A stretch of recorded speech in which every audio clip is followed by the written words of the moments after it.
guys, ito na yung habanero ko. Ito yung natira sa summer. Nahilaw pa. Kaya ngayon malamig na, pinasok na rito sa loob ng bahay. Ito, nakahinog na sila. Dami. Meron pa doon.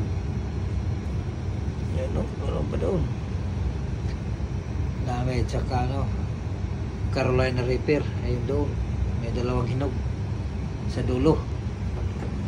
Ayun Ayun. Tsaka ito isa Reaper. Ayan. Pinasa ko sa loob. Ito sila sa loob. Sa Sabado harvest ko to kasi gagawin ko ng chili oil. Ayan sila habanero pepper.